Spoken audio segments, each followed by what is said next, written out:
Happy Sunday, everyone. Happy Sunday night. Hope everybody enjoying their Sunday night.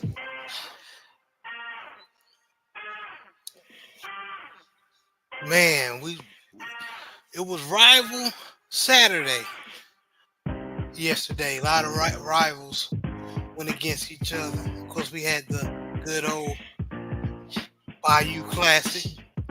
We have North Carolina play North Carolina State. We had Auburn and Alabama play each other yesterday, and with a crazy finish. We're gonna talk about that later. But Coach, how you feeling? How you doing today? I'm blessed and highly favored, bro. How y'all gentlemen doing this evening? I'm blessed, can't complain, brother. JB, how about yourself? I'm blessed as well, man. That's good to hear. Good to hear. I will ask whoever's listening, please be kind enough to hit the like button. If you like what you're hearing, I would definitely appreciate that. That's all I ask. I'm not asking for no money or anything. Just hit my like button if you come in the room. And if you have not done so already, please subscribe to the channel. Yes. Yes, sir. Yes, sir. Appreciate it. We're trying to get 1,000 subscribers before Christmas. That's our new goal. It may be lofty. Some people might think it's unrealistic, but we speaking it in existence. Amen.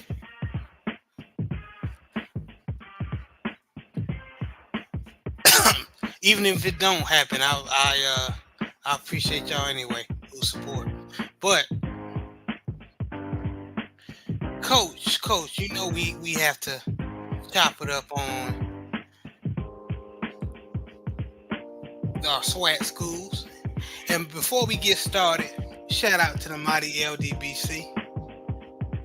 And yes, shout sir. out to all the brothers who support and got channels and been supporting since day one.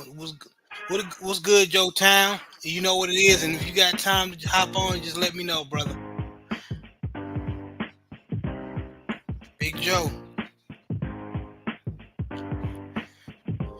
But those who don't know,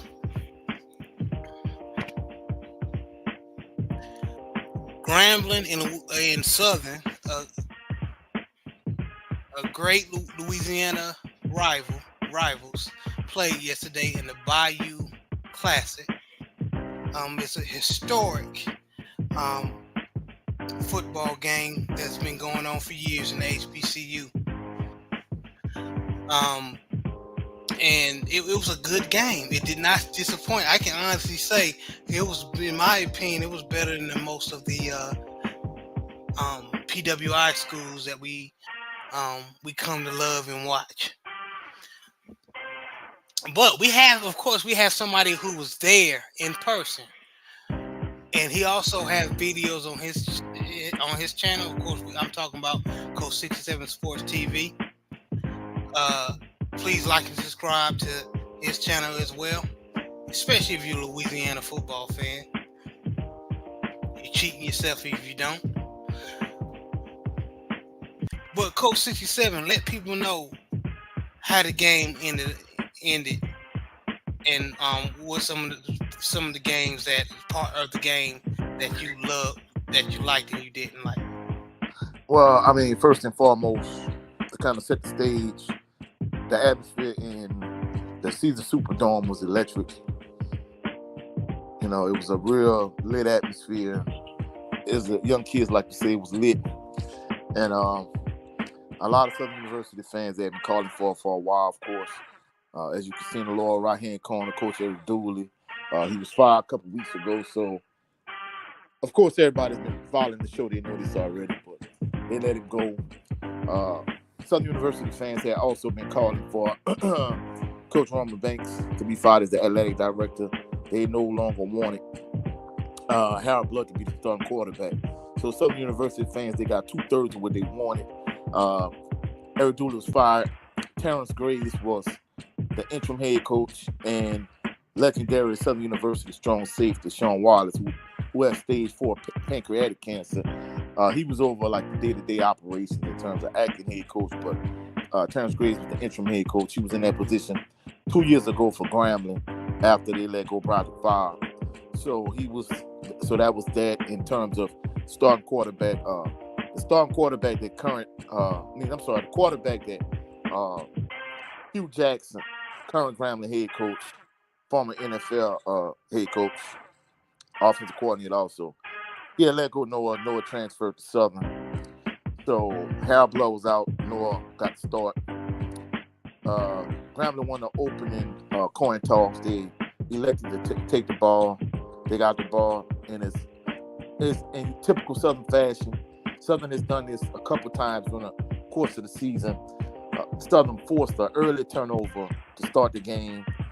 Southern's offense got the ball at the plus 35 side of the field. Came away with no points. Grambling got the ball again. Southern shut them down. Southern get the ball. They went down the field. Southern got to the plus side of the field to the plus 5, and they fumbled the ball. Grambling got the ball. They went down the field, and they went on like a 95, 96-yard drive to score. To, start off the scoring. They started out 7-0. Southern got the ball back. Southern went down the field. They scored a touchdown. So at this point, it's back and forth. Grambling drove the ball well. The next drive, Southern stopped. Southern went down the field, scored another touchdown. Following possession, Grambling went all the way down the field. They couldn't punch in the end zone. They settled for a field goal. Southern blocked the field goal and ran it back for a touchdown. So going into halftime, the score is 21-7 in favor of Southern. Southern got the ball to start the second half. I went to the restroom after the halftime show to start the second half.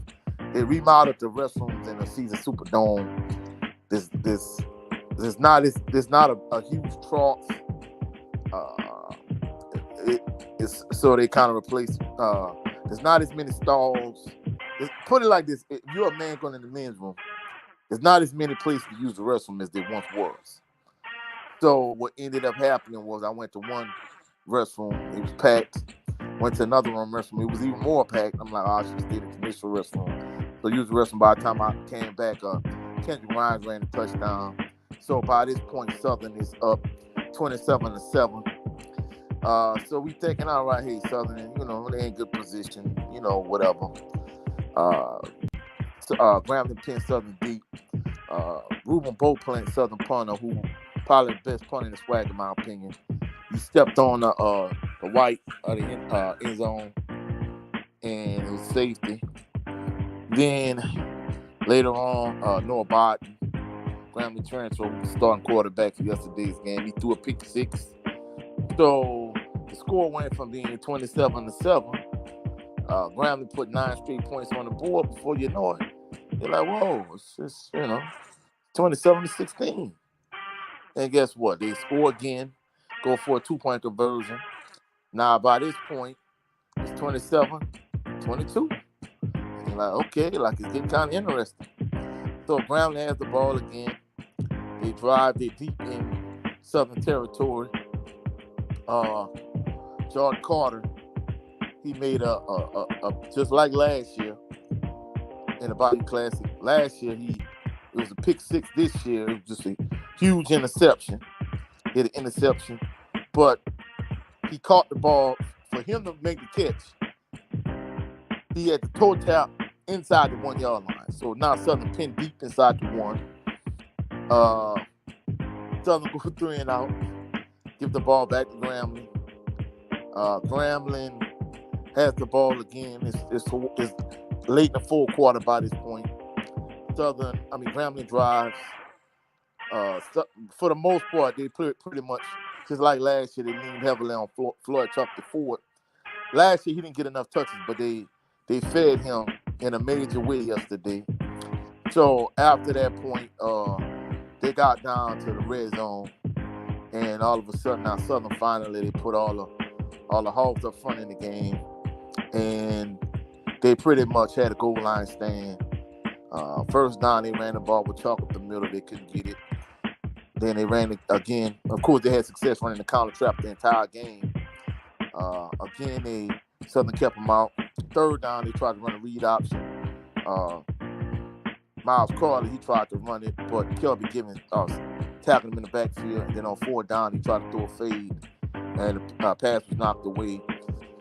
So that pretty much ended the game. All in all, it was an excellent game. One of the best Bayou Classics I've seen probably in a handful of years for certain. So, it was an excellent game. It was back and forth action. The halftime show was great. Fantasia performed with Southern. I can't think I left too much of the rest of my time. Grambling got to the end of their performance. They had a guest. Also for their performance, LaBoosie was at the game. So, it was a star-studded event. Real excited. Ordinarily, in the season Superdome, they announced the attendance like at some point during the third or the fourth quarter of the game.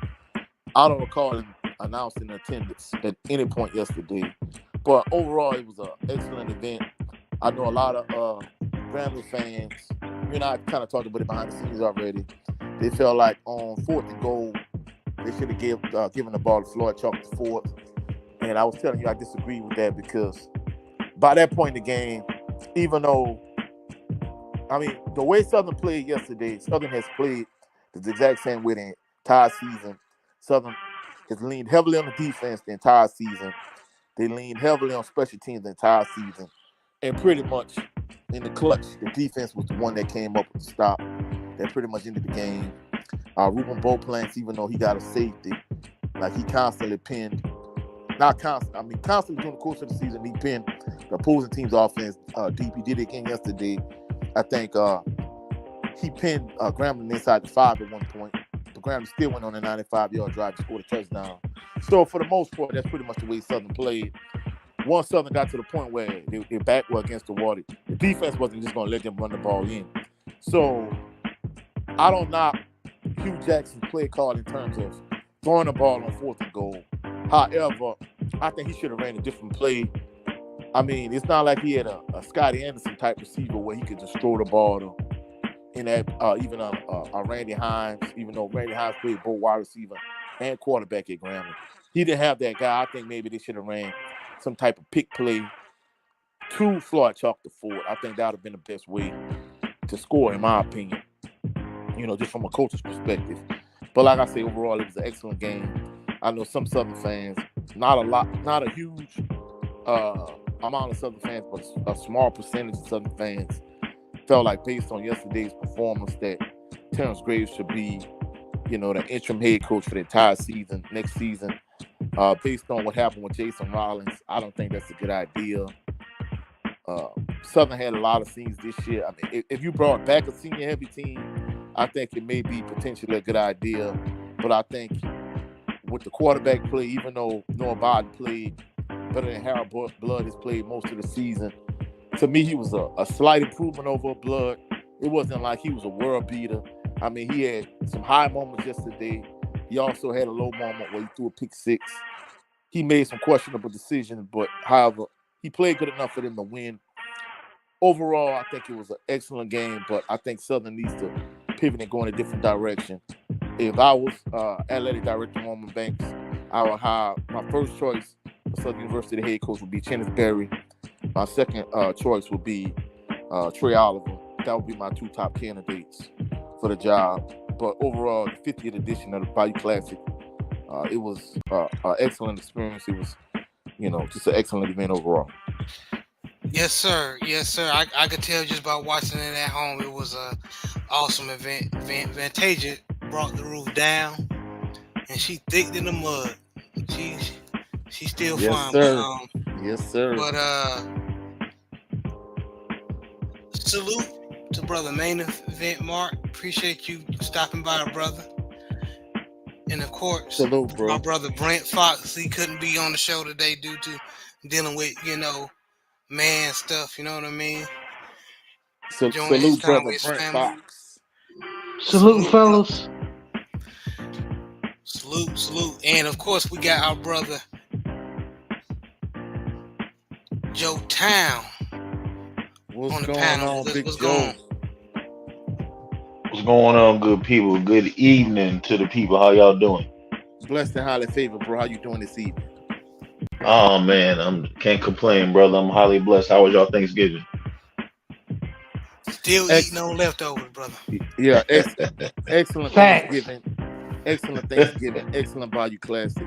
It's an overall phenomenal weekend for me. Absolutely.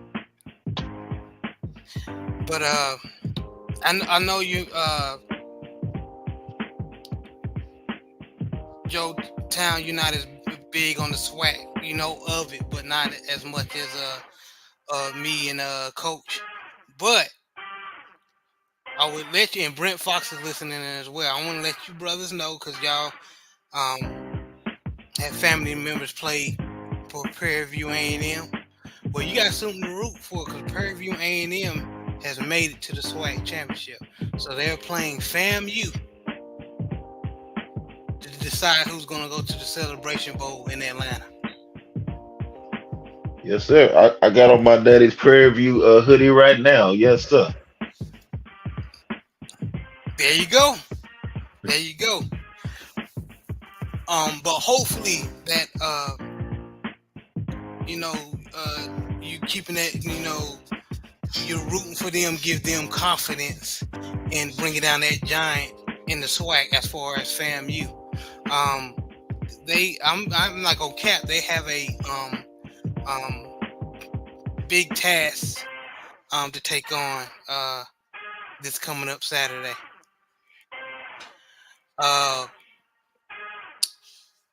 Of course, everybody's picking FAMU, but like me and Coach have been saying in previous shows, the SWAC is bipolar as hell. The team that you think is gonna win it can drop an L in a can drop a game in a minute. So my first question to you, Coach: how can the Prairie View A&M Panthers defeat the mighty FAMU Rattlers? Well, like you were saying, bro, somebody like myself that's been following SWAC for over 40 years, it's a very winnable game for Prairie View. Just watching FAMU up close and personal, when they came to A.W. Mumford Stadium to play against Southern, their defense is definitely susceptible to the run game. So if I was Prairie View, I would come out and I would try to run the ball. Definitely try to, pound the rock on them. Prairie View didn't have a whole lot of success doing that against Southern. However, Trayvon Conley, he did a good job running the ball against Southern. He ran a lot. He did a lot of sliding. He was smart with the way he ran. He would run. Everything would be open. He would run. He's getting ready to get hit. He would slide. Prairie View, they definitely had these spots where they ran the ball on Southern. So I think that would be the first thing I would try to do. And in terms of defensively against Jeremy Musa, against Southern, he had, some up and down moments.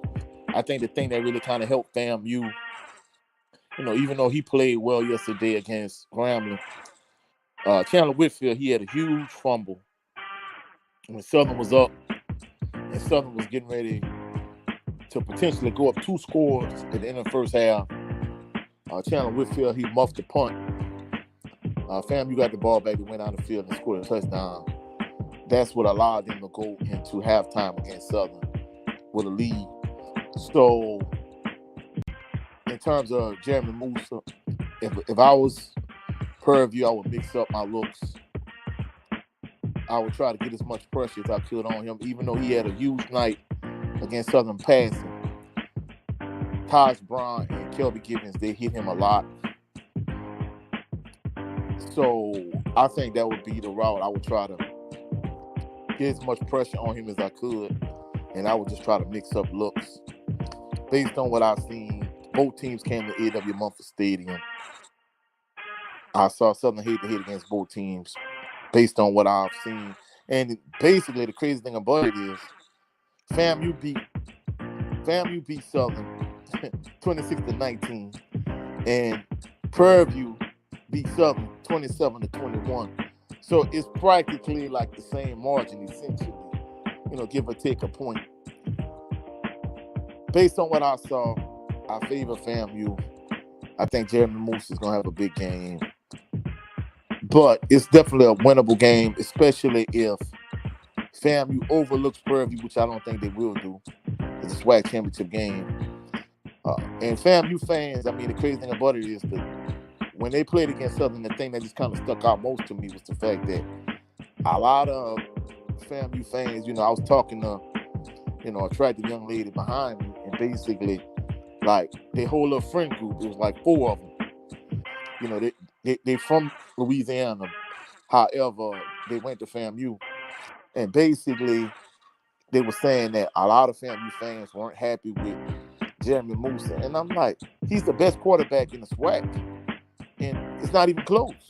So I don't understand, like, what more could they be dissatisfied about? So what are y'all gonna say next year when he leaves? Because that's one thing. When other FAMU fans told me, like, Jalen Woods is a red-shirted freshman in Southern. He's gonna be a red-shirt freshman next season. They were saying that basically they wish Willie Simmons wish you'd have got Jalen Woods, because there's no heir apparent, no starting caliber quarterback behind Jalen Woods once he leaves. So that's gonna be the big thing. Is FAMU gonna be content with just winning the SWAC championship? However, the way they was talking, like, the only thing they would be content with is a Celebration Bowl victory. However, you have to win the SWAC championship before you get to that point. I agree. I'm going to shout out everybody in the chat. Living Big with Big Red. He said, "What's good, everybody? What's good, man?" As far as, especially if you're a Baltimore Raven fan, but he talk about other stuff too. Please support this brother. Like and subscribe to his channel. Very good content over there. Mr. Shelton, crazy selves at the top. Howdy spooks. Shelton LDBC or nothing. Appreciate you, brother.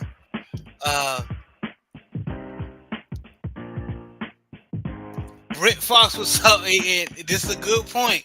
Brent Fox said Prairie View versus FAMU. He said, "I'm excited and terrified at the same time." Yeah, because you don't know what's going.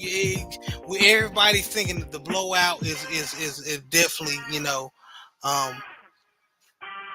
it's going to happen, but you never know. You never know. You just piggyback on something that Coach said. It all, in my opinion, I know the defense has to play. As far as the Panthers defense has to come out and play, they got to be sharp. But you know who got to be extra sharp? Is Trajan Conley. If the Panthers execute and Trajan Conley does his thing at the quarterback position, does not to turn the ball over, Prairie View A&M is going to stay in the game.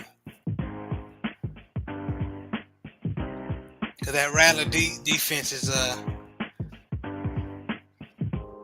as far as SWAC standards, the real deal.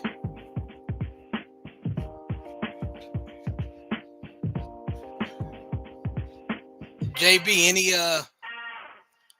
any feedback? I agree. You know what I'm saying? Like you said before, the SWAC is bipolar. So, of course, you know what I'm saying, that, PV got a chance to win, but at the same time, I'm expecting FAMU to dominate.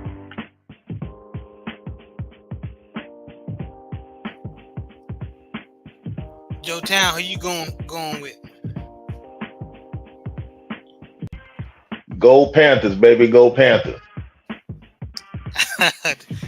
Ride or die. Yes, sir. That's what's up. Go ahead, Coach. And one other thing I want to point out, I think FAMU is going to win I think they're gonna win convincingly, but I don't think they're gonna dominate. I mean, Prairie View is not just gonna lay down and just let FAMU just dog walk them no more. I don't see it. I mean, in the SWAC championship game, I don't see it happening. I see it being a competitive game, and I think eventually FAMU is gonna kind of gradually pull away. If I'll put money on it, if I was a betting man, I'll go with what Coach just said. But I've been cheering for Prairie View A&M all season.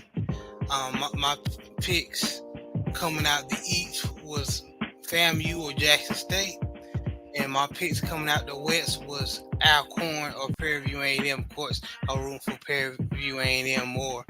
And when it looked like Alcorn State was going to win it, they dropped the ball, and Prairie View A&M was there to grab it and carry the ball. So,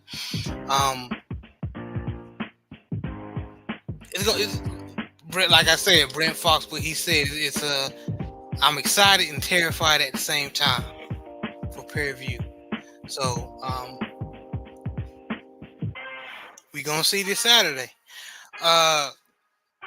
Quick question for the panel, especially Coach, since he's knowledgeable in this. And JB, you can pitch in. Joe Town, you can pitch in as well, if you have knowledge on it. Howard is already coming at the MEAC. The MEAC, they won the MEAC, so they will be representing the MEAC in a Celebration Bowl. So just overall, who has a better can FAMU or Prairie View A&M beat Howard? I say 100%. Truthfully speaking, even though I know Jackson State lost the last couple of years, Jackson State was heavy favorites in both games. I think when it came to South Carolina State, Shaq Thompson, he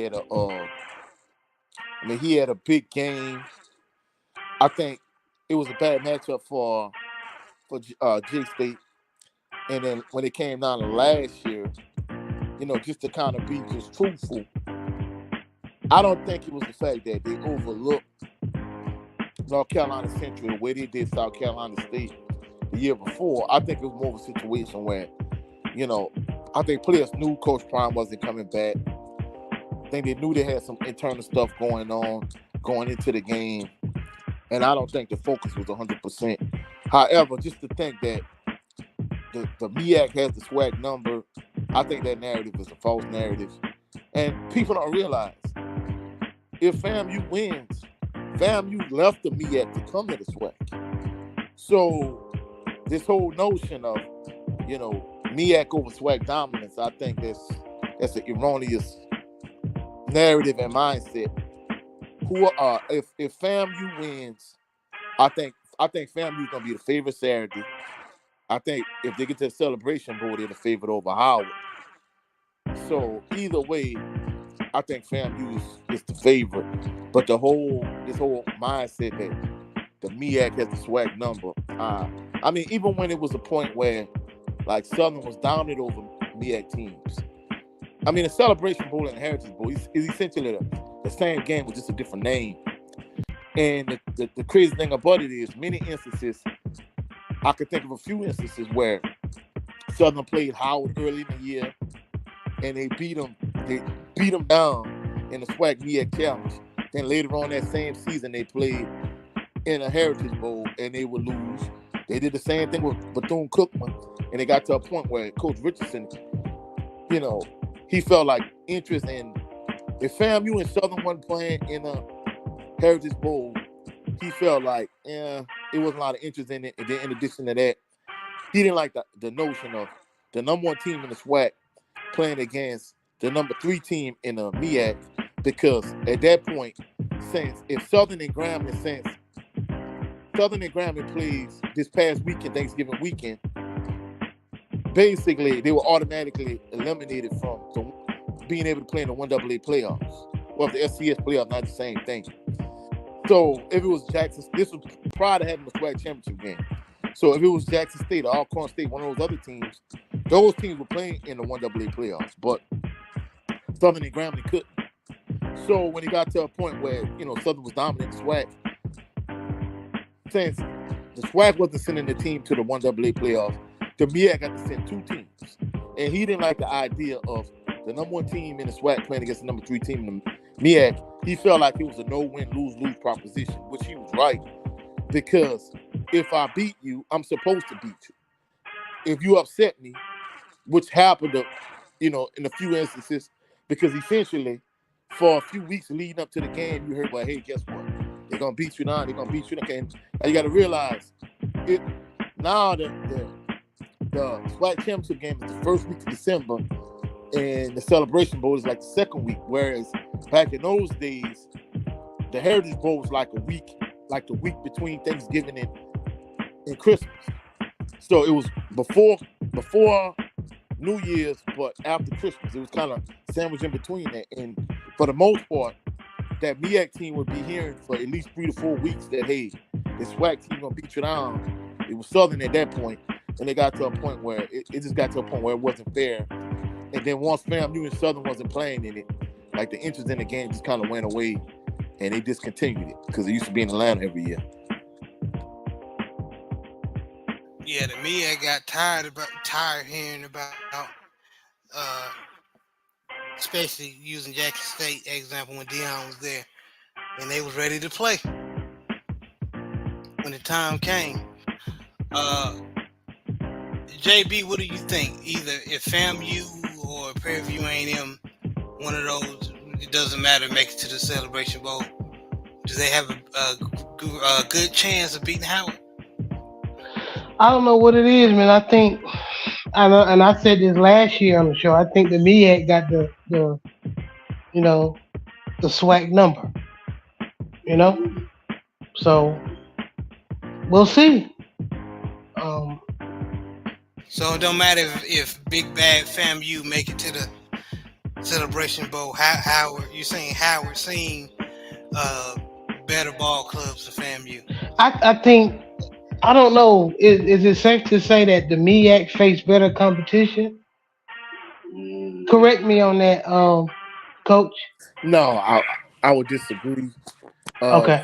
Truthfully speaking, I mean, FAMU only lost 1 game this season, and they lost that game to a bigger school. So, I mean, essentially, the MEAC and the SWAC, they're non-conference opponents, especially when they're playing against a PWI type team.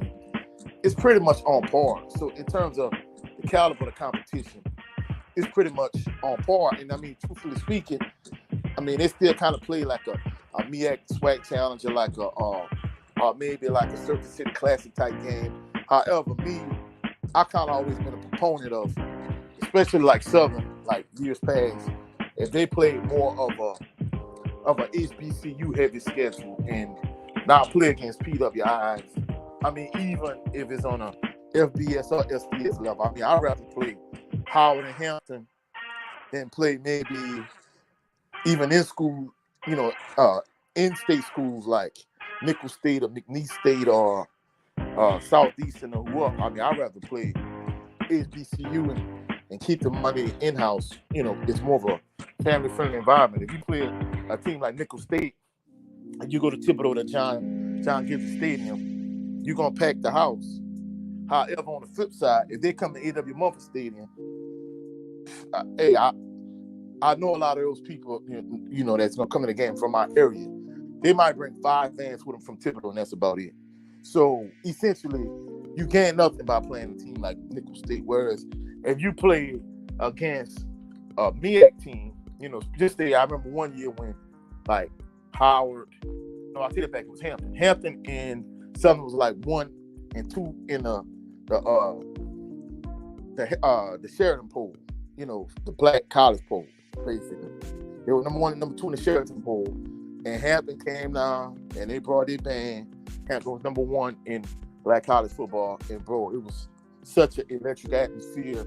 Essentially, I don't know if you've seen some of these games, whether it's the Bayou Classic, the Circuit City Classic, whatever, where you got, 2 good HBCU teams playing against each other, especially when both bands in attendance. In some instances, bro, I wouldn't even lie. That was one of the few games where I was surprised that the referee didn't flag either Hampton nor Southern because both bands played all night. The referee had to warn both bands constantly, like, hey, you can't play when the opposing offense is on the field. Of course, we had this situation play out earlier this season, but of course, Southern Band wasn't penalized. But the point I'm trying to make is those type of atmospheres is like what I prefer as a fan. But in terms of the caliber competition, just to kind of finish up, because I know I'll kind of be long-winded. Essentially, the non-conference teams they play is pretty much on par. Both conferences tend to be top-heavy, so I think if it's Howard against Prairie View, I think it's a 50-50 game. But if it's FAMU, I think FAMU the favorite against either one of those teams, SWAC or MEAC. Okay. Well, I stand corrected. I don't know why. You know what I'm saying? It seems like the SWAC team when they go in the celebration, bro, it's just like they get physically, beat down at the line of scrimmage against all the MEAC teams. You Well, know? that wasn't the case against South Carolina State. I think that's more of a perfect storm. Now, last year, I'm not gonna lie. You right from the standpoint of North Carolina Central, just kind of punch J State in the mouth, because you got to realize J State is a team that like to load up the box, and especially when they're playing against another spread team. J State want to load up the box and just get after you and just blitz, play a lot of zero coverage, a lot of cover one, a lot of different blitzes. Whereas North Carolina Central, like, hey, that's what we want you to do. We want you to load up the box so we could just line up and punch you in the mouth. And it was a perfect storm. On the flip side of the coin, Shador, he really had, except for when he played against South Carolina State the year before, a team really didn't get after him the way North Carolina Central got after him. So I don't think it's more of a situation. Of course, I know that's your train of thinking, and everybody entitled to their own opinion. I like to dialogue with myself, but I don't think it's more of a situation where like the MEAC has the SWAC number. I think the last couple of years, especially for J State, I think it's just a perfect storm in terms of, everything's just kind of falling in the MEAC's favor. But if you look at historically, I think it's more of a 50-50 type of thing. But, the games I've been to personally, of course, you had instances where, I remember Southern beat South Carolina State in the Heritage Bowl, or North Carolina A&T, or whoever beat Alcorn or Grambling or whatever. I think it's kind of a 50-50 thing. But moreover, I think it's just kind of whoever won that particular game. I don't think it's a SWAC versus MEAC thing in a vacuum, even though later the MEAC has had the SWAC number. But I think it's just a perfect storm the last couple of years. Okay. Joe Town, what do you think? So basically, I'm just to break it down so you can understand. So the MEAC is another HBCU conference, but they've been for the past few years. They've been beating the SWAC teams in the Celebration Bowl. The SWAC hasn't won the Celebration Bowl since Devontae Kincaid and Grambling State. So you can correlate this, Joe Town, to Louisiana versus Kentucky. I think, correct me if I'm wrong, isn't Kentucky leading in that rivalry as far as win-loss? Yeah, I think Kentucky is winning the rivalry. Yes, I would say yes. Except for when Lamar Jackson was there, you know what I'm saying? Right. But everybody's saying Kentucky still, because it's a SEC team. And Louisville now it's just the ACC team. Correct. So technically, the SEC is overall superior to the ACC. Just being honest with you, me being an ACC dude. Right. But just giving you that correlation of the conversation. And salute to Soul Power, aka Gamed Up Kendalls. He said, "Salute, good brother. Thanks for stopping by, bro." But Yo Town, what are your feedback on that? Oh man, well, it's always difficult when you're the underdog. You have history of having a hard time. Beating. I guess you can say the MEAC is like the big brother compared to the SWAC and everything. So, my understanding, the MEAC is a stronger conference from other brothers that I've talked to. Um, they seem to have just a little more talent, a little more physicality, than it comes to the SWAC. SWAC is a little more finesse kind of football, and a lot of times the hard nosed, punch in your mouth kind of football always kind of prevails. When it comes to most games, and especially even with this modern day 7-on-7 that they're trying to do. A lot of times the hard nose is what gets the job done. So, I'm pulling for all I'm pulling for the SWAC conference, whether it's FAMU or whether it's on Prairie View, who gets the nod. Um, because sometimes the underdog has to win to make it a little more exciting. It'd be good to have bragging rights, for the off season. So Yes, sir. I'll definitely will be watching the game when it comes on. I'm rooting for Prairie View. I'm rooting for a FAMU. If they get the nod, they win the game. So let's go SWAC, baby. Let's go SWAC. Yes, sir. Yes, sir. Um, but good feedback, brothers. But just going back to the title of the show, a lot of changes been going on. So going back to you mentioned Coach Dooley moving on when he was talking about or he's been fired. Um, when you was talking recapping the Bayou Classic, where does Coach Dooley go from here, Coach? Is you think he's ever gonna get hired in the SWAC again, um, or you think he's done? Did he regret uh, leaving Prairie View when he did to come to Southern? And he said, he doesn't second guess anything he's done. There's no regret.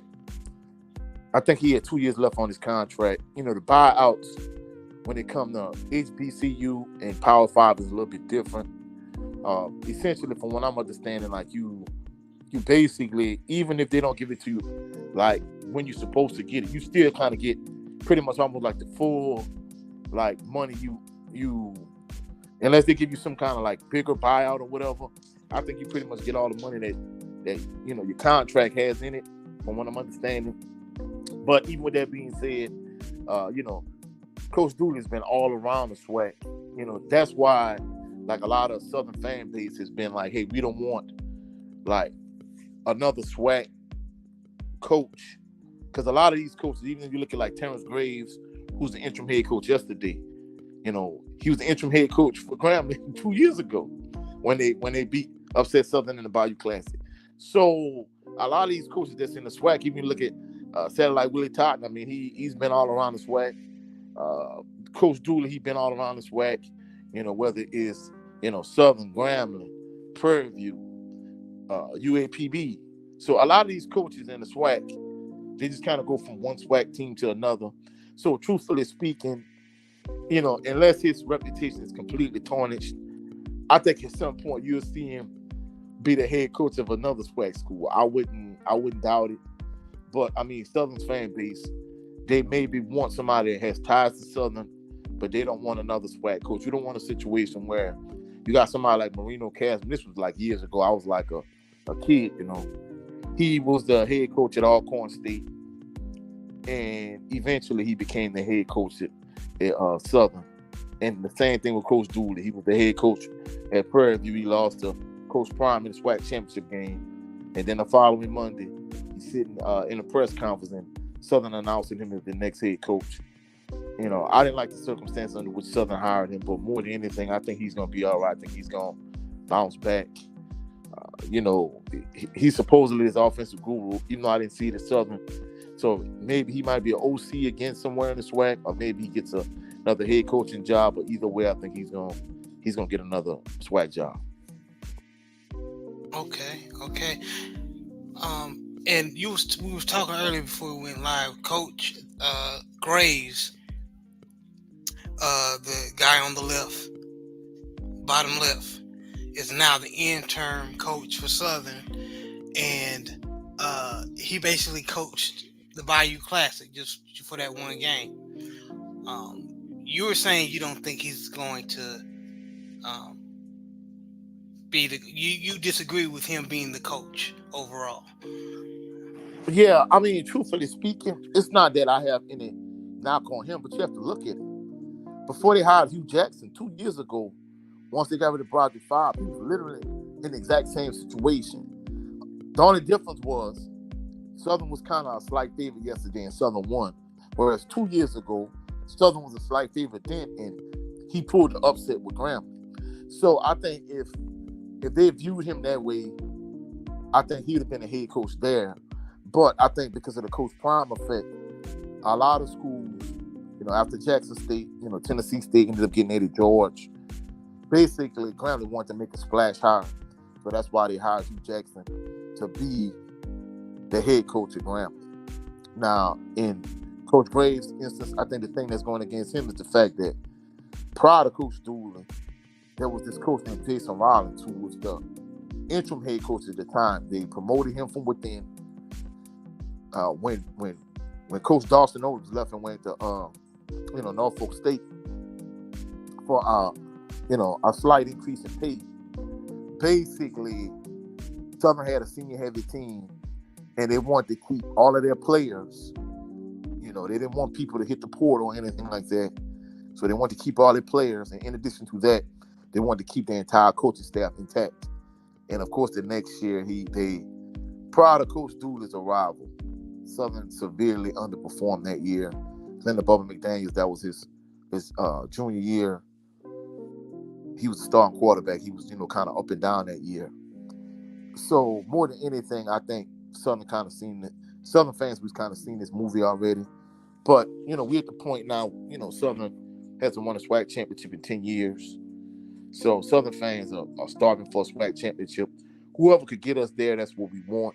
But I think more than anything, whoever Southern hires as the next head coach, we're going to support that guy and we're going to ride with it. But, just kind of finishing off, one thing that a lot of Southern fan base has kind of been a little bit agitated about is this narrative that HBCU game day came with in terms of, like, when Southern first hired Coach Dooley, everybody was on board. None of the Southern fans I speak to, I go to every Southern home game. I have a lot of friends that's in Jaguar Nation that I went to college with, whatever the case may be. Everybody I talked to, nobody really was in favor of Southern hiring Coach Dooley as the head coach. And nobody was ever really sold on him that I know. Now, in terms of them saying that it was a hasty, irrational decision in terms of let Coach Dooley go. Essentially, they're on the outside looking in, whereas myself and a lot of, other like YouTube channels and podcasts that's close, that's within the local area and go all the home games, we see the product. The fact that he was stubborn, he was unwilling to change. Like, he had a really laid back, lackadaisical mentality in terms of, making adjustments. It's like he just was kind of stuck and set in his ways. And I think more than anything, the lack of accountability. I talked about when Southern lost to FAMU, to start the drive, he ran the ball. And then with 58 seconds left, he was right at midfield. Because I think it was 2 minutes and something he had left to go 100 yards to score to win the game. I mean, to tie the game and send it in overtime. You had 58 seconds left, you at midfield. And he ran the ball. Instead of him saying, hey, it was a poor decision, or if I could do it again, I would do something differently. He took no accountability, and he said the reason why they ran the ball because FAMU dropped 8 in coverage. And I was at the game. I'm a coach. I'm like, dude, they're not playing prevent. They didn't drop 8 in coverage. They ran their normal defense. Chandler Whitfield, who we talked about muffing the punt early on during this show, he muffed the punt in the same game. He was like, hey, we had a chance to go up 2 scores. I have to be better. I can't put my team at a disadvantage in that particular situation. He took accountability, but yet Coach Dooley took no accountability. He's the head coach. And I'm like, wow, they're this is ridiculous. You have a 19, 20-year-old kid is accepting his blame in terms of the reason why we didn't win the game, whereas you got a man that's a head coach who takes zero accountability. So basically, the Prairie View game was the final nail in a coffin for him. So this whole narrative that Southern fans and Southern administration, it was a hasty, irrational decision. They should have stuck with him. That's cap. It was just time for Southern to go in a different direction. Yeah, it was time, and shout out to Coach Dooley, man. I wish him nothing but the best, and success wherever he lands. I think it was just a bit bad marriage. You know what I mean? With him and Southern, but changes had to be made. Speaking of changes, moving to the next topic.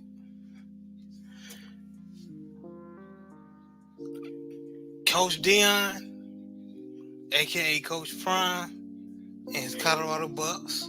You know, there was rumors saying that he's going to take the Texas A&M job, or he's not going to commit to the contract or whatever. He's going to move. He's going to move around, but he's like he said, his family's here, his kids here, his mama here, dog here. He paid mortgages in Colorado, so he's not going anywhere. But talking about football, as far as football, and we touched on it on previous shows. Coach Prime did say that he's keeping receipts, and this is the worst they're going to be. We all know he's going to get better. He's going to live in that portal and also do his best to recruit the best. But since we got somebody on the panel that actually played Division I ball, Joe Town, if you were a coach in Coach Prime's shoes and you just had the season he had, what is the first thing you recruit? Or what you doing in the off season? Well, Coach Prime did the first thing that I would do already. He got a new D-line coach. You know, he signed Warren Sapp is officially going to be a part of the D-line group next year. So that's going to be a big help. I'm not too familiar on the D-line coach they got now, but obviously he's not that good. But I mean, watching their technique, they really didn't have too much hand movement. They didn't have their hands weren't that violent. They didn't do too much hand fighting. You know, they were kind of just more like bull rushing and getting locked up in the first 2 or 3 steps. So Warren Sapp will not only bring an intensity, he'll bring a championship attitude. And also, you know, Coach Sapp is going to teach him that good Hall of Fame technique you can't get nowhere else. And also, you know, he's a Florida boy, so you're going to get them Florida dogs and Florida recruits, you know, them D linemen, O linemen, you know, he'll be able to get them. So the first big thing he did was get Warren Sapp. But yeah, obviously with the you know, the elephant in the room, the bear in the room, the giraffe in the room, you need O-line, D-line. You need some guys at Alabama, you know, second and third string who ain't getting no run. Guys at LSU, Texas, or any of them, Wisconsin, any of them boys at them schools, second and third string who ready to play right now. You know, I mean, he gonna jump in that portal. You know, I mean, he gonna get some dogs. You know, some dogs on the O line, or as Jerry Jones would say, he needs some war daddies on the D line. You know, some D end and some D tackle. So, you know, so the first thing I would do is get some big dogs. You know what I mean, so you can protect your quarterback, protect your moneymaker. Because obviously we've seen Shador break down towards the end of the year. You know, and if you can't keep Shador healthy, you got no chance of winning. So he's doing the right thing, and you know, it'll be interesting to see who comes to play for the Bucks. Good perspective. Yeah, it didn't seem like Joe Town that as far as the D line, and me and JB was talking about it, especially when they got to the goal line, when the other opposing team got to the goal line, it seemed like it was automatic for the other team to just run it in. There was no, you know, it was really no pressure like that. You know Right. what I mean? It looked pathetic. JB, what do you think? O-line, D-line. Like Town said, as Warren Sapp coming in there, hopefully he can, you know, teach these boys how to, you know, pass rush and, you know, shed the block off, be aggressive, man. You know, as my D-line coach said in high school, use nasty hands. Have nasty hands coming off the ball, you know. But I think that like you said, they will get better. They will get better. They just need to also work on, and this is not like personnel, but game plan, running the ball more. Shador is not going to make another season like that unless he hand that ball off, spread the ball around. You know, um, we seen it in the speak of the devil in the Grambling State um, Southern game. My boy Floyd Chalk put Grambling on his back and almost had them win the game. But as we spoke of before again, the D line, the defense showed up. You know what I'm saying? For Southern. So running backs, it's funny how we keep bringing up running backs and D line on the show. So that's my perspective. Okay, like it. Coach 67. Yeah, I'm gonna have to echo them same sentiments of the two previous gentlemen. Basically, I've kind of seen this movie before at J State. The first year during that spring season, he struggled. Then the next year, he brought in Shador. He brought a lot of skilled players in. They won SWAC.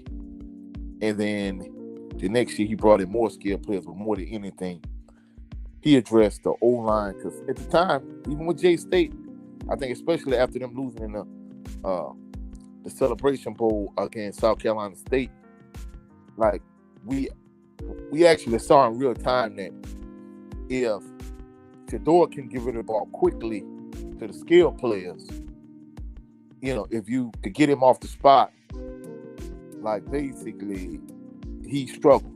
And South Carolina State really got after him that game.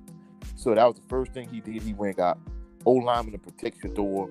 And then on the defensive line, he went and got dogs. That's why they were so aggressive defensively last year. They did a lot of blitzing, a lot of zero coverage. So I think he's going to do the same thing. I think he's going to go get him some 4 or 5-star offensive and defensive linemen up front, both sides of the ball. Now, I have this coaching friend who's been giving me a lot of pushback lately. Essentially, he was never sold on Coach Prime when he was at J State, which I don't see how. He said the SWAC and, the conference, whether it's Pac-12, Big 12, however, the next few years play out for Colorado, he thinks it's different levels. He feel like there's levels to it. He feel like Coach Prime is not going to be able to get it done. He definitely not going to be able to win a national championship. He said he'd be surprised if he win a conference championship, which I strongly disagree. I think at the end of the year next year, I think Colorado will be a top 10 caliber team. I think Coach Prime is going to bring in some more like 4 or 5-star skill players, but more than anything, I think he's going to get a lot of dogs in front of both sides of the ball.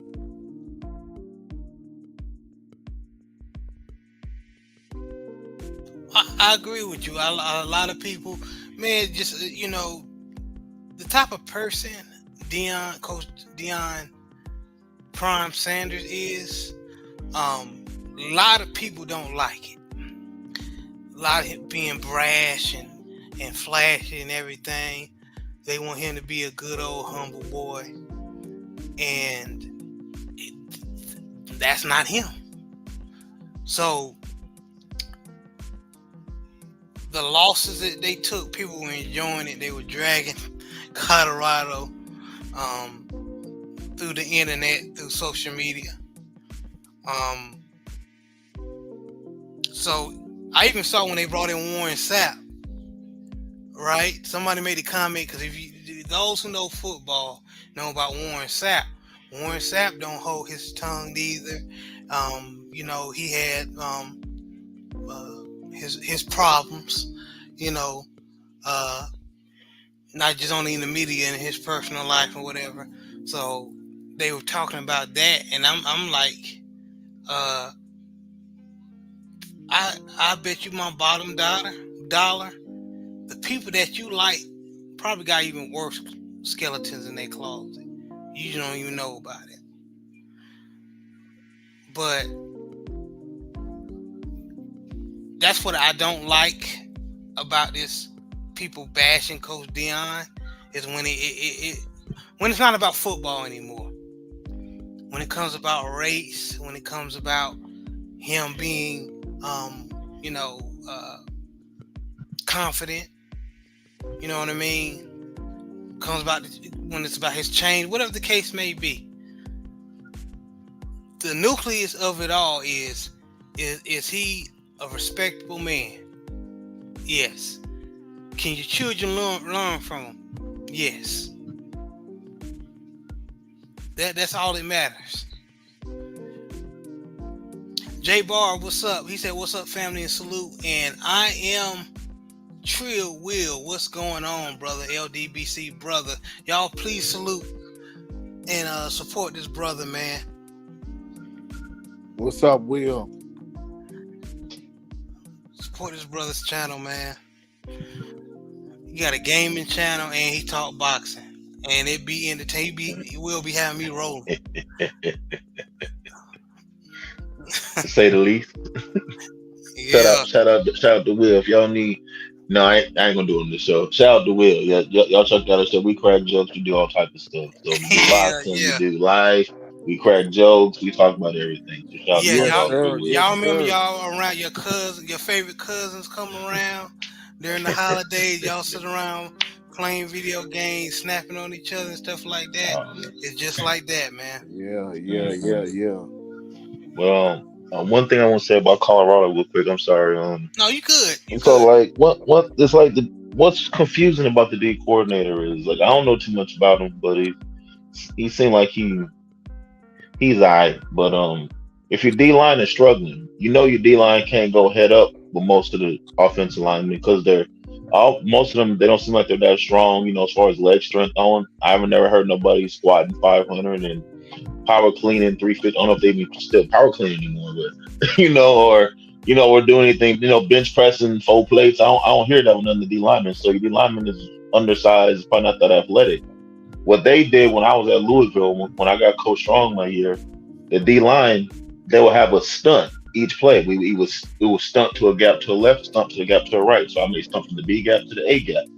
So a lot of things we did in the offseason was work on our agility, in our lateral movements. Did a lot of back drills, a lot of ladder drills to work on our lateral movements so we can get from gap to gap. That's one of the things they should have been doing more is stun to the B gap, stun to the A gap, getting your D line moving because they can't beat nobody head up.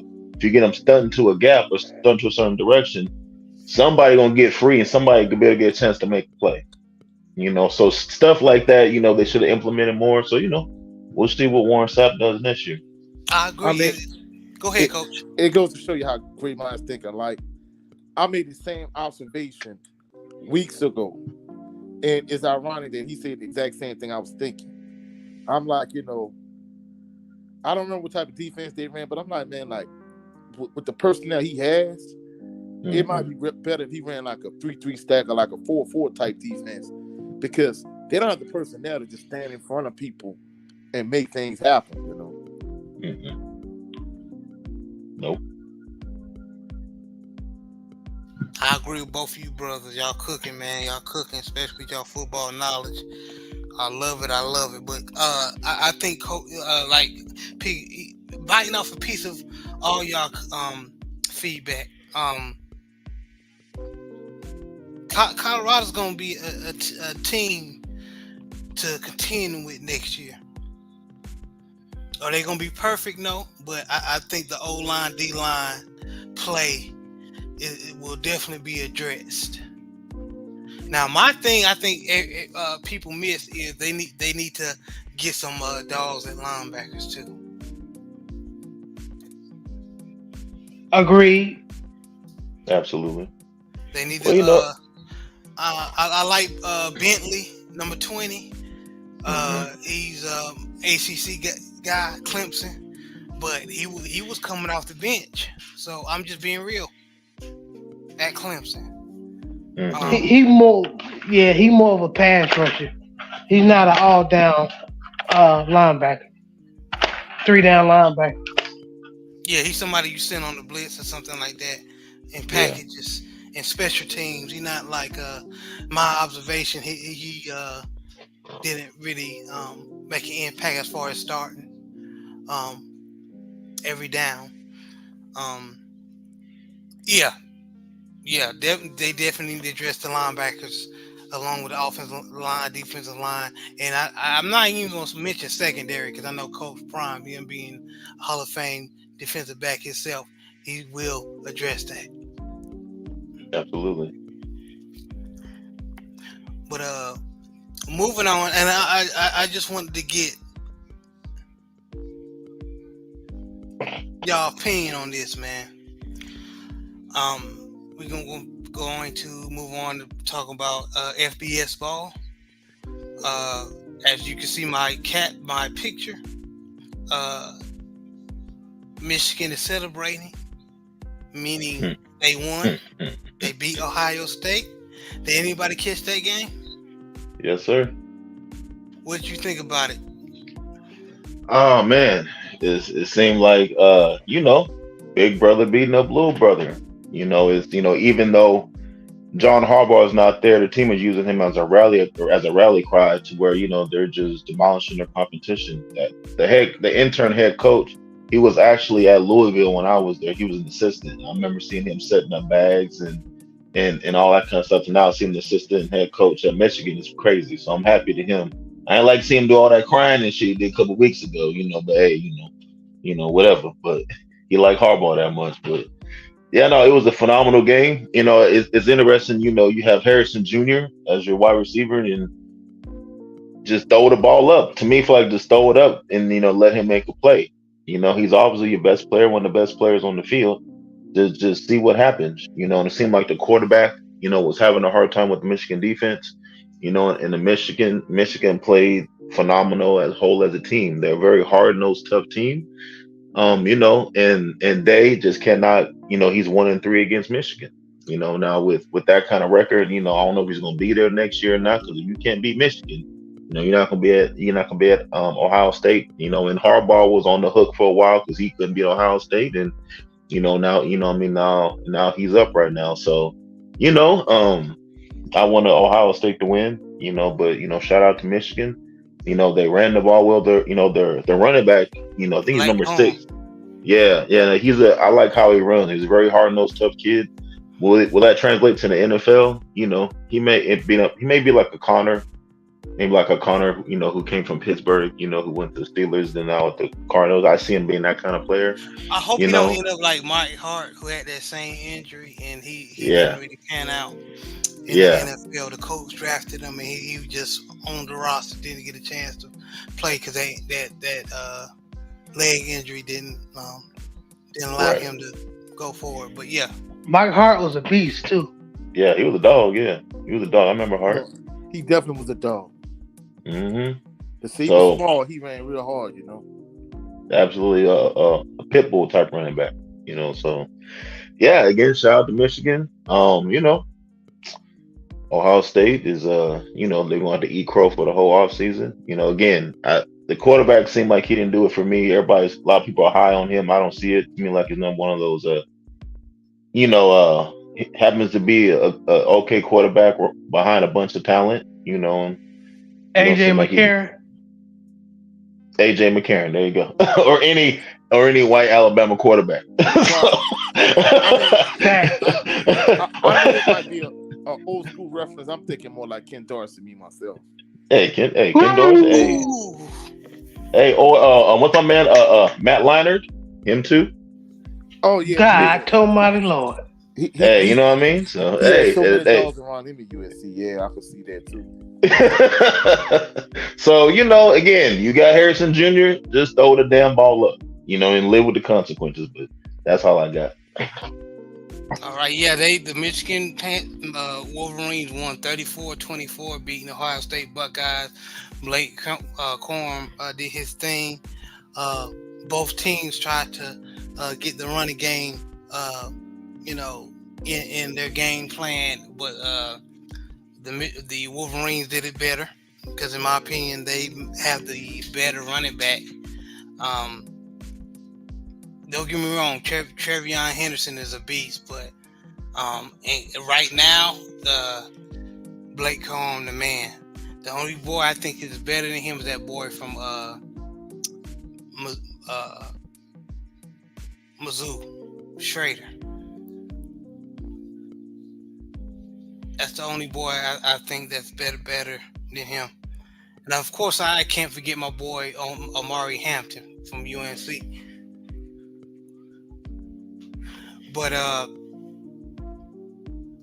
while we on the subject, let's talk about another game. I know there's so many games. I don't even want to talk about my Tar Heels being bullied by their rival in the NC State Wolfpack. That was a I don't want to see Gene Chiswick back next season. I love Mac Brown. I know he got a legacy. I will never forget what he did with Texas and Vince Young and them. But bro, if Gene Chiswick return next year, he need to retire or they need to fire. And this is coming from a Mac Brown fan because yeah. yes, because we got an elite offense, one of the elite offenses in the nation. There's no reason why our defense is looking like that.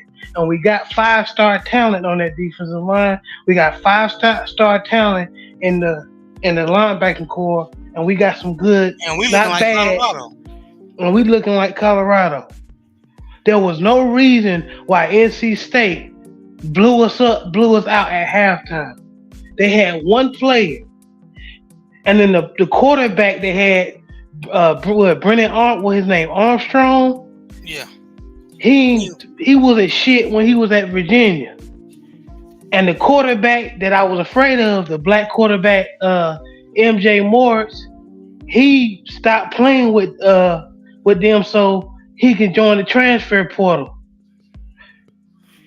But we let that joker come in and beat us. There's no excuse for that. No excuse at all.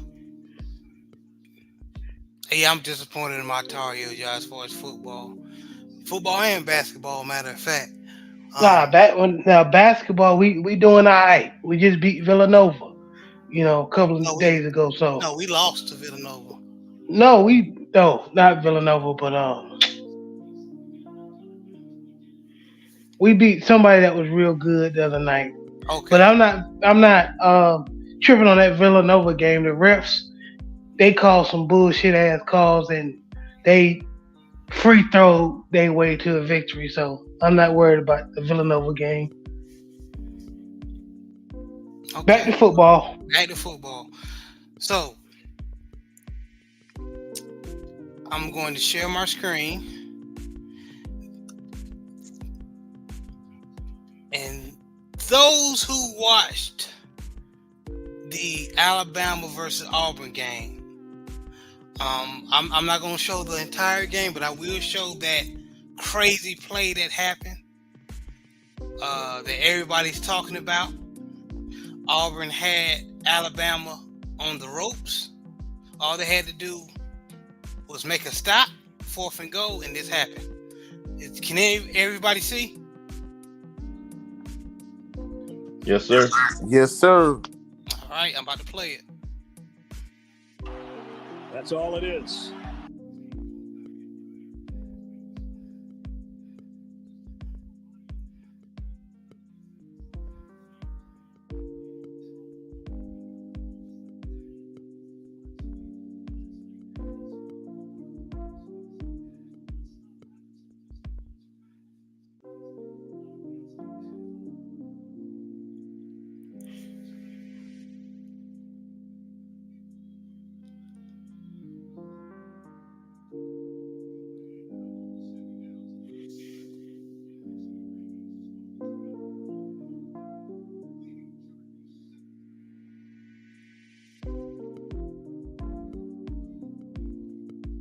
Okay, that's enough. Fair use, YouTube. Fair use, YouTube. Thank you, Coach. How did Auburn, as far as a defensive scheme, allow that to happen? Joe, go. You go first. I want to hear this. They allowed that to happen by not having no goddamn pass rush. Excuse my language, I'm sorry. No pass rush. How you just gonna literally let him sit back there and just pick your defense apart. I mean, literally he threw a dime and he threw a rope. So I want to hear no white analysts, none of them white boys say he ain't got no arm strength. He threw a dime and a rope, tight spiral and everything. So anybody say he ain't got no arm strength, kiss my ass. So literally what they do in practice, you throw the ball in the bucket. They put a trash can in each end zone and they throw the ball in the bucket. That's literally that throw. Nick Saban said they practice this. They even practice this type of play. Auburn had no pass rush. The guys they were so scared of him running, they didn't even rush him. So you literally having them sit back there and you got your DBs running all over the place trying to cover these guys for 15, 20, 30 seconds. That's not possible. You got a good maybe 5 to 8 seconds, maybe, but 10 to 15, it's not going to work. You know what I mean? So you should at least rush 3. I mean, the guys who were rushing, I saw them give up and say, all right, you got me. You know, you got me. You know, so that was a horrible play call. You know, crazy things have happened in that stadium. So for that play to happen, it was shocking, but it's not surprising. You have to run the pass. Somebody need to chase him. Somebody, a spy, somebody. They can't just let him sit back there, pat his feet, pat the ball, and just throw that dime. Beautiful pass. Melrose for Heisman, damn it.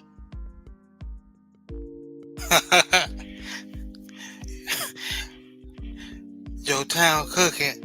JB, what you think? I mean, he said it all. No pass rush. Milrow, had all the time in the world. They keep saying, "Oh yeah, this boy ain't got no accuracy."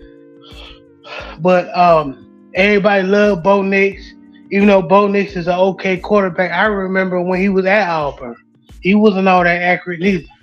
Bo Nix didn't do shit at Auburn. Bo Nix didn't do a damn thing at Auburn.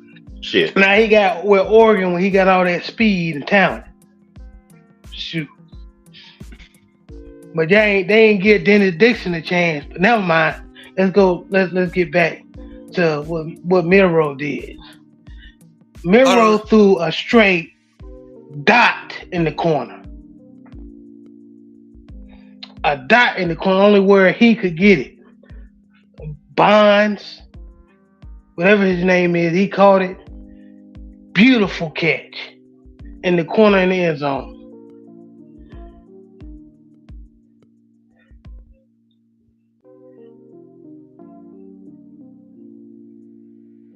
So, I mean, it is what it is.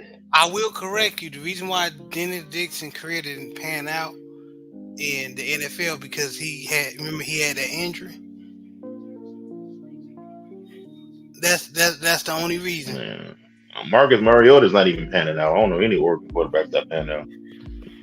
True. Not even y'all remember Joey Harrington? I remember Joey Harrington. Yep. Yeah, I remember him too. Yeah. Joey Harrington wasn't. I mean, he was good in college, but nah. In fact, Jeremiah Masoli didn't even make it to the NFL after he transferred from Ole Miss to Oregon. He didn't make it to the NFL. No. I mean, I know he was on the shorter side, but still in all. Who was that other in a couple of years ago that black short quarterback for Oregon had? He was lighting people up though. He went to the CFL. Oh no, that sounded like Masoli. This is after Masoli. I don't remember him. Yeah, I mean, about to look him up. But anyway, Coach, what you think as far as what we just that debacle, as far as that breakdown in the secondary, and as Joe Tanner JB just put that D-line did not get no push on that last play. Well, when I initially saw this play, I saw it as I was watching the Georgia Tech game last night, because after I got home from the Bayou Classic, when I did get to the house, start watching football, that was the game that was on. Of course, we live in SEC country, so LSU had already played earlier that day, so LSU was out the question, and as a result, the game that I was watching was Georgia Tech, right? And as I was watching that, they showed that particular play However, I didn't see it from the coach's angle that you just showed. Now, you and I, we talked behind the scenes. The first thing I said was I would have done either one or two things. Either I would have played prevent, which they clearly did. They had 3 men rush up front, and they had like a spy. They had a spy on the next level as a linebacker. And then they dropped everybody else, the other 7 people in coverage. Then the second thing I told you, I said either I would have done that, or what I would have did was I would have sent 5 or 6, and I would have just played everybody else by the end zone. I think that's the route they should have taken. They should have went with some type of cover, maybe cover 5 or 6 type look in terms of I would blitz Milrow with 5, and I would set the other 6 back in coverage, because he, like Big Joe was saying earlier, he had entirely too much time in the pocket. There was no pass rush.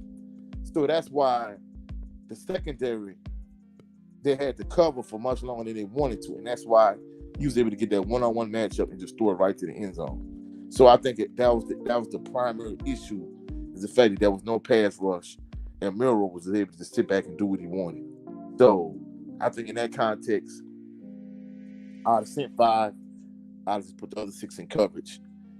I mean, even if you throw a short pass and they just to run after the catch, it's not going to mean anything because you need a touchdown at that point in the game. So I think that's what I'd have played. I'd have sent 5. And I agree, put Coach. the other 6 in coverage. And that's my whole thing. I was like, the secondary just broke down. Like, I understand about the pass. Like, Joe Town and JB just put the pass rush. Then they ain't getting no pressure at all. But the secondary, especially in prevent, you can't break down like that, and also know where the star player is at. Know where Bond is at.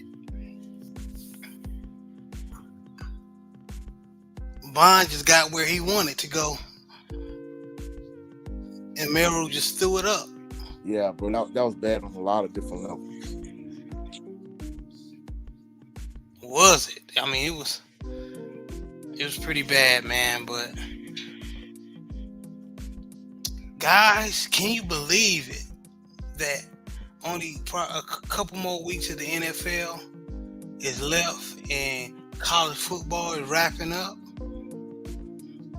Can you believe it? Yeah, season goes by quick, bro. Man, it's that time of the year again. Yeah. Pretty soon we're gonna be watching XFL and USFL games, and that's just gonna that's a little snack for the NFL and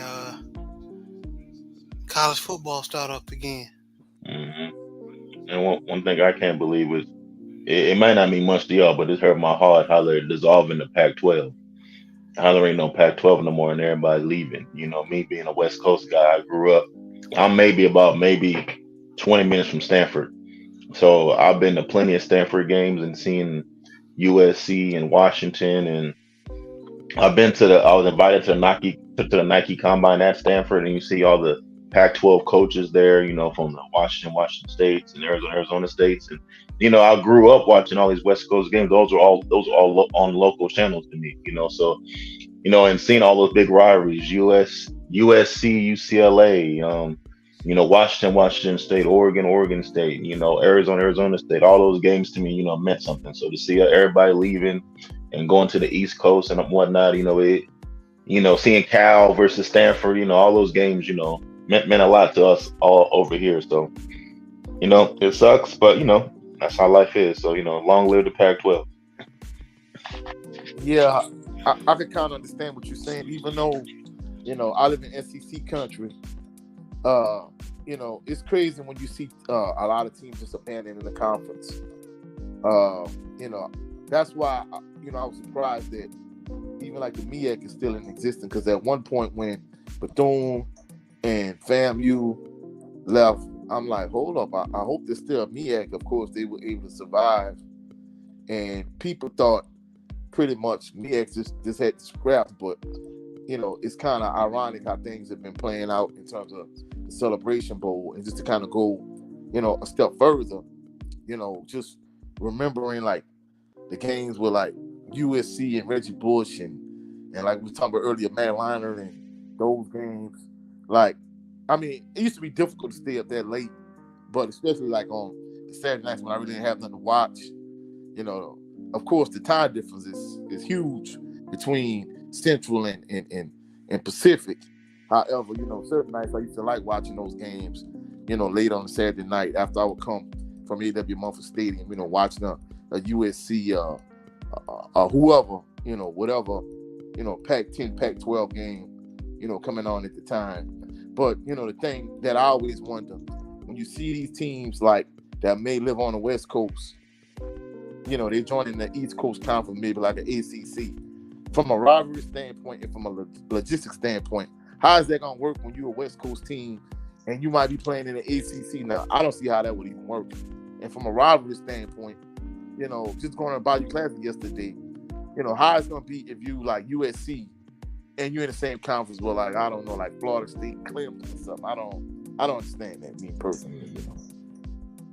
Yeah, you know, and there's what, so for me to go to Atlanta is like a, you know, 3-hour flight, something like that, and me all the way go to like North Carolina, probably about a 5-6 hour flight. So you're doing that every other week, you know, especially if you got a lot of away games back to back to back, you know, and then the brand of football is just different. We all know the Pac-12 is a no defense, you know, just throw it up, you know what I mean, let your playmakers go. But, you know, they're going to get used to that hard mouth style of football, whether it's the ACC or whether it's the SEC. So they're going to have to start recruiting different. So you're going to have USC going to have to start recruiting, you know, North Carolina. You're going to have Cal going to have to start recruiting, you know, in Texas. You know, you're going to have Stanford's going to have to recruit, you know, in Florida. You know, so it's going to be interesting to see how these West Coast teams adapt to these new divisions. It's going to be hard, you know what I mean, for the first couple of years. You know, like a Texas or Texas Tech is not going to be that much of a difference for them because they have, you know, because of where they're at, you know, in the country. But a West Coast team, it's going to be difficult for them. So it'll be interesting to see how that transpired. Yeah, I agree. But I don't mean to go ahead, cut you off, bro, but could you address this, Big Joe, from a rivalry standpoint? You know, how it'd be if USC, you're used to playing against Cal or Stanford or whoever. Now you playing against, I don't know, North Carolina. To me, that'd be crazy. You know? Yeah, that's all I'm about to say. It was crazy to me that Stanford, they're thinking about bringing Stanford to the ACC. The ACC is the Atlantic Coastal Conference, meaning, you know, the Southern and those, you know, like schools like the Virginia, the North Carolina, all those Southern to Southeast states or Eastern states that's close around that area. That's where it's supposed to be at. But you talking about bringing Stanford to the ACC? That blew my mind. Yeah, hey. I know Stanford's their biggest pitch was that, you know, we bring like an academic prestige to the conference. You know, so that was their biggest pitch, and that's one of the main reasons why, you know, they got accepted, because they bring this academic prestige. But yeah, as far as a rivalry standpoint, it don't make no sense. I don't know who your rivalry game is gonna be. North Carolina State, Miami is Florida State. You know what I mean? You got, you know, I don't know how that's gonna work, but, you know, maybe they're trying to get rid of all the rivalry games. I don't know. You know what I mean? That's bull. And I know that what you're saying is true, but I don't buy it, because, like, as far as Southern prestige, as far as academics, you can't do no better than Duke. Everybody tell you. Oh, I hear you. I'm just letting you know what their pitch was. You know, I'm not saying Stanford is the best school, not even close. I know there's a lot of tremendous academic schools on the East Coast and the South. You know, I just know that was Stanford's pitch to the ACC. You know what I mean? North Carolina too is hard as heck to get into the Duke, or let alone quiet as a kept North Carolina. Mm-hmm. Except you know the scandal, but they tried it, but like, hey, he ain't supposed to. He looked like he ain't supposed to be here. But I know Marvin Austin can't read, so I don't even know how he passed the classes. Anyway, that's different. That's hilarious. Well, you know, actually, I can tell the story. You know, since it's This what year was this? Yeah, okay. So Marvin Austin was my host. So they gave him a stipend of like $500 for him to host me throughout the weekend. I didn't do too much. Me and him kicked it, went to a bar. So, I had fun on my own, but he still had the stipend money. He's like, hey man, we want the stipend money. I'm like, bro, I don't want it. Like you can get back to coach. He's like, nah, it's okay. I'll hold on to it. And that was like $400 left. So, I'm sure he probably bought some jeans with that money, but so there you go. That's crazy. Oh yeah, that's right. And I'm sorry. And I was in. No, you good. I forgot my bad. So when I was in Marvin Austin's dorm, he was in like a dorm at the time. I'll go in there. He had a big dumbass flat screen TV, probably about 60 inches. He had all the designer jeans at the time, Ed Hardy, True Religion. He had all these shoes, and I'm looking at him like, bro, how you get all this stuff? And he's like, man, you know. I'm like, okay, I feel you, man. He had all them jeans at the time. What True Religion was like $500 per jean. And he had just his closet was full of jeans and shoes and a big old flat screen TV. So hey, shout out to Marvin Austin. He said, "I'm here. I'm gonna do it big, man." I guess don't hate the player, hate the game, huh? For real. Man, yeah, they. But this is gonna sound like the people that's politically correct is gonna rub in the wrong way with me saying this. Well, who cares, man? A lot of them young men ain't gonna be able. By the time they turn 50, ain't gonna be able to walk straight. For real. So they getting a little money on the side. Who the fuck cares? And quiet as kept CTE. Come on, man. Like y'all just want them to be big athletic slaves. Mm-hmm. Well, that ain't the case no more. I'm glad they get paid now. Yeah, they need. Yeah. Back then, it was so hypocritical. Remember we were traveling somewhere. We made a stop, and we was talking to this older white dude.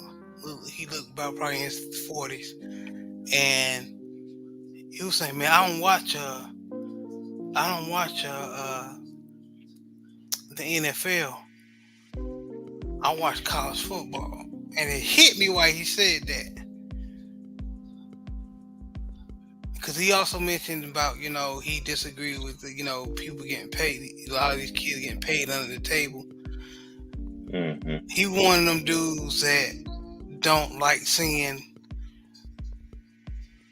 athletes getting paid more than him to play a game, but he loved it. Mm-hmm. Mm-hmm. Oh yeah, He loved the game. I mean, like when I was in JUCO, I wrote my last English paper, and the topic was why college athletes should get paid.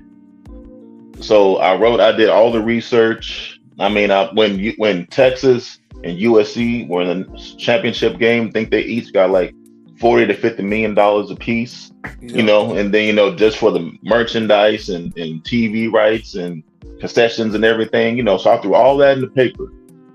She graded it. She gave me an A-. She says, "This is a phenomenally written paper, but I don't agree with your stance, so you get an A-." Yeah, that's all that was. I guess I think the point of the paper is just to make sure that you can write, right? Hey. It's well written, like she said. Well written, right? So unless she graded y'all based on the perception or her opinion or whatever. Man, Hey. you'll be surprised how many professors do that, bro. Hey. Even at Man. HBCUs. Dang. See? But man, I'm glad they getting paid. You know what I'm saying? You got boys running into each other, hurting each other. And for rich, I'm just gonna say it, mostly rich white people enjoying me, and they can't get no dollar. Nah, I'm glad these boys is hopping in the portal and moving around.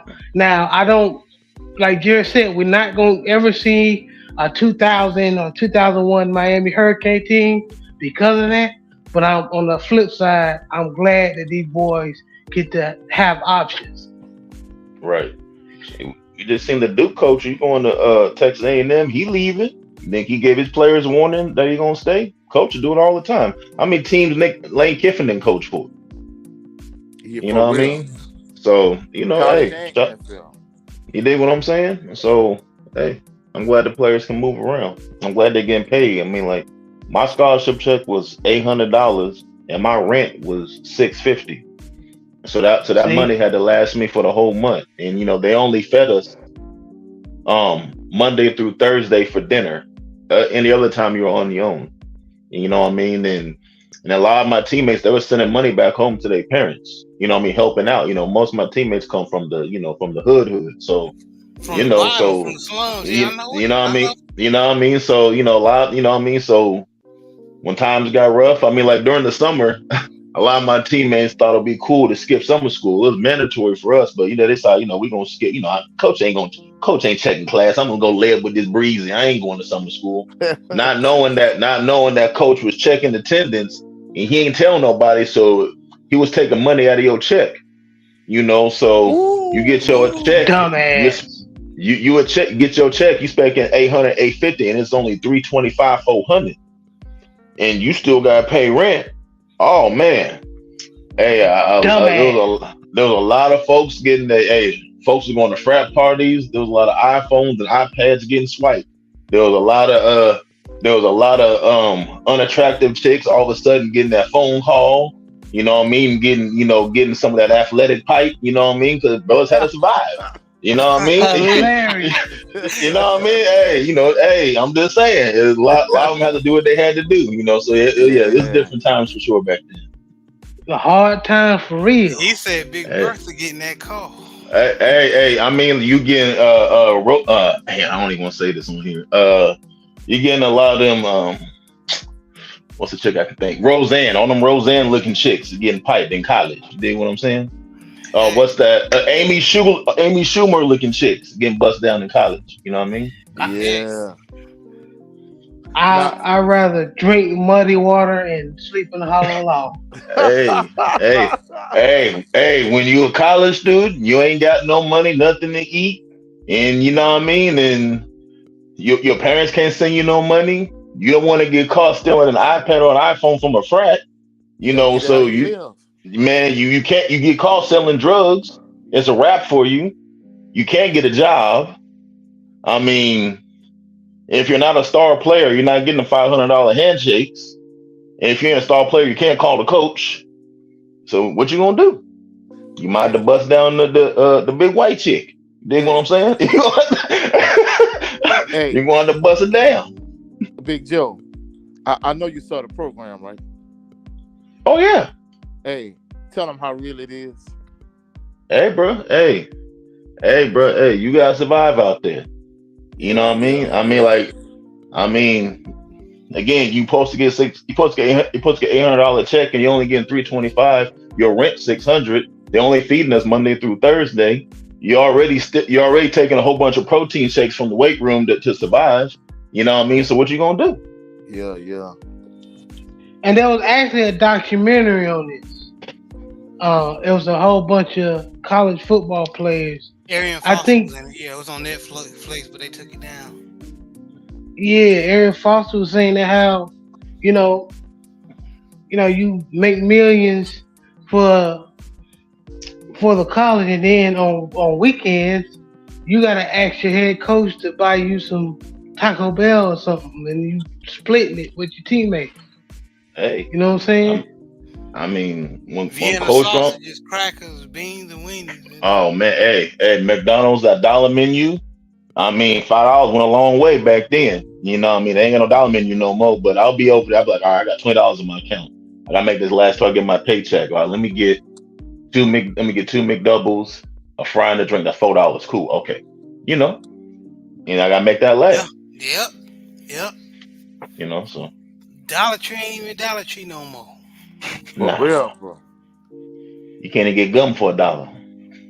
Man, it's crazy how, over the years, like one of our traditions was before the Bayou Classic, we would go to Shoney's. But in South Louisiana, like a lot of Shoney's restaurants, they Closed closed. down, man. Yeah, a lot of Oh, folks. Shoney's, man. Hey, so, but prior to where I teach it now, there was a school that was a block away.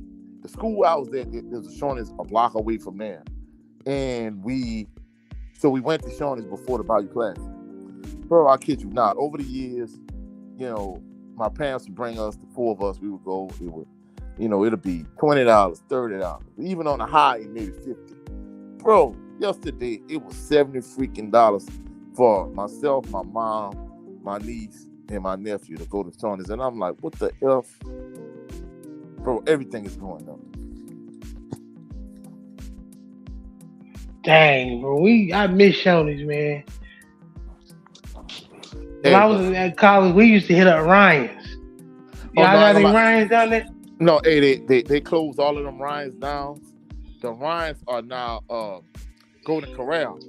There's this Okay. one. There's this one Ryan's that's not too far from Louisiana Tech. In fact, it's in between Grambling and Louisiana Tech, but it's a little closer to Louisiana Tech. But that's the only Ryan's that's still open. But all of those Ryan's now, eventually they became Scatter Bars and Fire Mountain Grills, and now they are Golden Corral. So Golden Corral essentially replaced Ryan's. Yeah, that sounds about right. There was a Ryan Hope still holding on for dear life. When we was going to school around the South Carolina area, but it's probably shut down by now.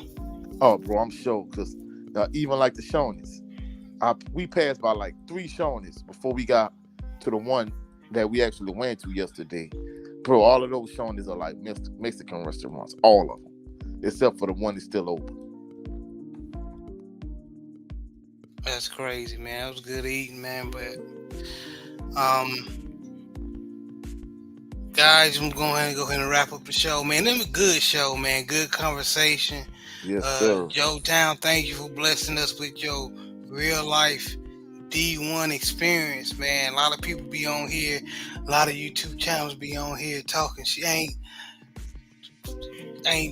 experienced what you experienced, but talking matter of factly. So I really appreciate it, man. I really do. Oh, no problem, man. I appreciate y'all again. Appreciate the link. I appreciate y'all, brothers, JB, Coach, Jared 01 Green. I appreciate y'all. You know what I mean? Hey, I'm not gonna lie, I was a little sad we didn't have the show last week. You know what I mean? But I'm glad you got it in today. And again, man, I appreciate y'all, man. No Man, problem, we man. appreciate you, bro. Family and good eating, man. And yeah, I had to move the show. Just that Thanksgiving and dealing with family got it in the way. But I'm glad I had that rest, bro. But we back though. Yes, We sir. back. Yes, sir. Yes, Lord. And thanks to you, JB. I Hey, man, appreciate I'm here to push you, man. You I know I'm here. appreciate Even when we were playing sports, you know what I'm saying? I had your back. I I'm here to push appreciate you, man. Coach 67 Sports TV. Tell people where they can meet you, man. They can catch me at Coach 67 Sports TV on all social media platforms, on Instagram, on Twitter, on TikTok. Twitter, formerly Twitter is X now. However, mainly here on YouTube at Coach 67 Sports TV. Tonight, my post game reaction to the Bayou Classic. For the most part, I pretty much gave it, but I'm gonna add a couple other nuggets in it, based on what we just went over on this show. Y'all go to my channel, like the videos, subscribe to the channel. Trying to get 1,000 subs before Christmas. Appreciate the love everybody been showing us here on my brother channel. Appreciate my LDBC family. I'll catch y'all on the rebound. Everyone have a blessed and phenomenal weekend. The rest of it anyway. Blessed and phenomenal evening. Blessed and phenomenal work week. Happy holidays to everyone. Hopefully y'all had a happy Thanksgiving. All right. Before I wrap it up, is there anybody last words? Anybody want to say, JB or Big Joe? Oh man, just want to say again, long live the Pac-12. I had a lot of great memories. You know what I mean? And like Reggie Bush and them was playing. I was in high school. You know what I mean? So Mm-hmm. seeing them play at Stanford and you know what I mean, and just all those games, I'm definitely gonna miss. So long live the Pac-12. Shout out to all the black quarterbacks out there. Y'all keep doing y'all thing. You Yes, know what I sir. mean? Shout out to the LDBC, and again, I love y'all brothers. I'll talk to y'all next week. Love all y'all. Like he said, shout out to all the black quarterbacks out here. Shout out to the LDBC, all the people that came in and just saw what we came in. Just people what we talk about. Appreciate all y'all. Y'all have a blessed day. And I want to say the reason why Jason Whitlock goes hard on black people is because he had to pay for hoes in high school. But anyway, and he still do. So y'all have a blessed night. Uh, This was another installment of the Southern Baller Show. Y'all be blessed. Y'all be blessed, man. Have a good week.